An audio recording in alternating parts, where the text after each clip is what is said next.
नमस्कार अखिल भारत मित्रों, देश दुनिया की बड़ी खबरों में आपका स्वागत है। वीडियो अच्छा लगे तो वीडियो को लाइक करें, चैनल को सब्सक्राइब कर लेना मित्रों। आज की पहली खबर, 13 लाख किसानों को नहीं मिलेगी 18वीं किस्त। प्रधानमंत्री किसान सम्मान निधि योजना को लेकर बड़ी खबर सामने आ रही है। बिहार में 13 लाख किसानों को अब पीएम किसान सम्मान निधि के 2,000 रुपये नहीं मिलेंगे। केंद्र सरकार की जांच में पता चला है कि बिहार में पीएम किसान सम्मान निधि के अपात्रों को प्रति वर्ष 780 करोड़ रुपए का भुगतान किया जा चुका है। राशन कार्ड धारियों के लिंक आधार से वन टू वन मिलान करने पर गड़बड़ी पकड़ी गई।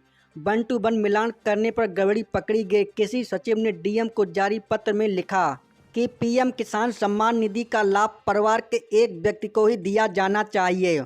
वहीं जन वितरण प्रणाली अंतर्गत लाभ ले रहे लाभार्थियों के राशन कार्ड से लिंक आधार से वन टू वन मिलान करने पर पाया गया कि परिवार के एक से अधिक व्यक्ति इस योजना का लाभ ले रहे हैं। राज्य में 53,10,072 ऐसे राशन कार्ड धारी हैं। इन राशन कार्ड से जुड़े परिवार के 66,59,871 व्यक्ति प्रधानमंत्री पीएम किसान सम्मान निधि का लाभ ले रहे हैं। इनके खाते में प्रति वर्ष 3-3 किस्तों में 2-2 हज़ार रुपये यानी कुल 6,000 रुपये भेजे जा रहे हैं। यह नियम के विरुद्ध हो रहा है। कृषि सचिव के पत्र के अनुसार 17 किस्तों तक राशि का भुगतान किया गया। कृषि सचिव ने सभी डीएम को यह सुनिश्चित करने को कहा है कि अगली किस्त की राशि अपात्र के खाते में नहीं जाए। इसलिए एक एक परिवार का सत्यापन कराया जाए। यह भी सुनिश्चित हो कि केवल पात्र लाभार्थियों को ही अगली किस्त की राशि मिले। अगली खबर, उत्तर प्रदेश में मौसम विभाग का नया पूर्वानुमान। यूपी में एक बार फिर से मानसून मेहरबान हो गया है। बुधवार को उत्तर प्रदेश के कई जिलों में भारी बारिश हुई है। मौसम विभाग के कई जिलों के लिए चेतावनी जारी की गई है। इन इलाकों में भारी बारिश की चेतावनी मौसम विभाग ने बृहस्पतिवार को श्रावस्ती, बहराइच, लखीमपुर खीरी, सीतापुर, हरदोई, फर्रुखाबाद, कन्नौज, बाराबंकी, बागपत, मेरठ, गाजियाबाद, मैनपुरी, इटावा, औरैया, बिजनौर, अमरोहा, मुरादाबाद, रामपुर, बरेली, पीलीभीत, शाहजहांपुर, बदायूं व आसपास के इलाकों में भारी बारिश की संभावना जताई गई है। इन इलाकों में गरज चमक के साथ वज्रपात की चेतावनी। जानिए विस्तार से। प्रतापगढ़, गोंडा, बलरामपुर, बाबस्ती, बहराइच, लखीमपुर खीरी, सीतापुर, हरदोई, फर्रुखाबाद, कन्नौज, कानपुर, उन्नाव, लखनऊ, बाराबंकी, रायबरेली, अमेठी, सुल्तानपुर, अयोध्या, बागपत, मेरठ, गाजियाबाद, हापुड़, मैनपुरी, इटावा, औरैया, बिजनौर, अमरोहा, मुरादाबाद, रामपुर, बरेली, पीलीभीत, शाहजहांपुर, जालौन व आसपास के इलाकों में गरज चमक के साथ वज्रपात की चेतावनी जारी की गई है मित्रों। अगली खबर, क्या चाहते हैं नितिन गडकरी, आइए जानते हैं विस्तार से। केंद्रीय सड़क परिवहन और राजमार्ग मंत्री नितिन गडकरी ने 2 पहिया वाहन निर्माताओं से आग्रह किया है कि वे ग्राहकों को कम कीमत पर हेलमेट उपलब्ध कराएं। गडकरी चाहते हैं कि वाहन निर्माता ग्राहकों को सस्ते में हेलमेट दें ताकि सड़क दुर्घटनाओं में होने वाली मौतों को कम किया जा सके। गडकरी ने इस मुद्दे पर जोर देते हुए कहा है कि इससे दुर्घटनाओं में कमी आएगी और ज़्यादा लोगों की जान बचाई जा सकेगी मित्रों। अगली खबर, योगी सरकार ने किया बड़ा ऐलान। उत्तर प्रदेश के मुख्यमंत्री योगी आदित्यनाथ ने वादा किया कि राज्य सरकार फुटबॉल के बढ़ावे के लिए प्रतिबद्ध है। सीएम योगी आदित्यनाथ ने बड़ी घोषणा करते हुए कहा है कि राज्य के 18 कमिश्नरियों में 18 नए फुटबॉल स्टेडियम खोले जाएंगे। हाल ही में लखनऊ के केडी सिंह बाबू स्टेडियम में पहला कोलकाता डर्बी खेला गया था। फुटबॉल को बढ़ावे के लिए राज्य भर में स्टेडियम विकसित किए जाएंगे मित्रों। अगली खबर, सपा की सरकार बनते ही यूपी के बुलडोजरों का रुख गोरखपुर की ओर। लोकसभा चुनाव 2024 में उत्तर प्रदेश में मिली बढ़त के बाद से ही समाजवादी पार्टी के हौसले बुलंद नजर आ रहे हैं। अब मंगलवार को सपा के राष्ट्रीय अध्यक्ष अखिलेश यादव ने दावा किया है कि 2027 के विधानसभा चुनाव में उत्तर प्रदेश से भाजपा का सफाया हो जाएगा। हालांकि अखिलेश यादव ने गोरखपुर को लेकर कुछ ऐसा कह दिया है जिस पर बवाल भी मच सकता है। अखिलेश यादव ने कहा कि भाजपा की सरकार में निर्दोष लोगों को सताया जा रहा है। किसान परेशान है, नौजवानों का भविष्य अंधकारमय है, समाज का हर वर्ग परेशान है, बेहाल है। इसके बाद अखिलेश यादव ने कहा है कि 2027 में समाजवादी पार्टी सरकार बनते ही पूरे प्रदेश के बुलडोजरों का रुख गोरखपुर की ओर होगा। अगली खबर, यूपी में एक व्यक्ति कितनी ज़मीन खरीद सकता है? अगर आप नहीं जानते हैं तो आपकी जानकारी के लिए बता दें कि भारत में ज़मीन खरीदने की अधिकतम सीमा अलग अलग राज्यों में अलग अलग होती है। पूरे देश में ज़मीन रखने का एक सा कानून नहीं है।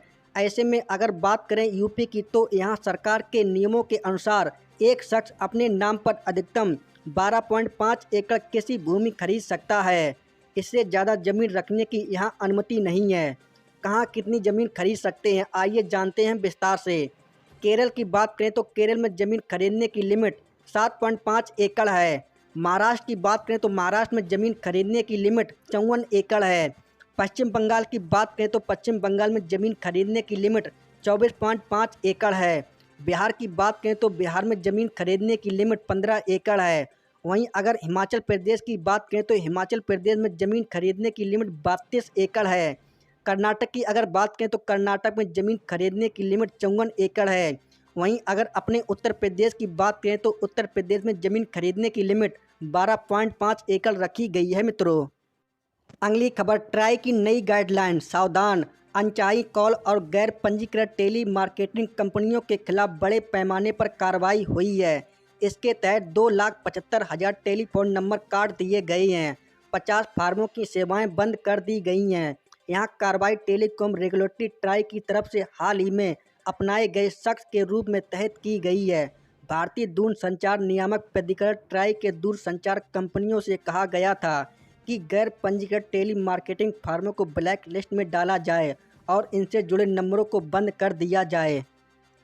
अगली खबर, साल का दूसरा सूर्य ग्रहण कब लगेगा? ज्योतिष शास्त्र में ग्रह नक्षत्रों की तरह ग्रहण का बड़ा महत्व माना जाता है। जब भी कोई ग्रहण लगता है तो उस घटना को खगोलीय घटनाओं में से एक माना जाता है।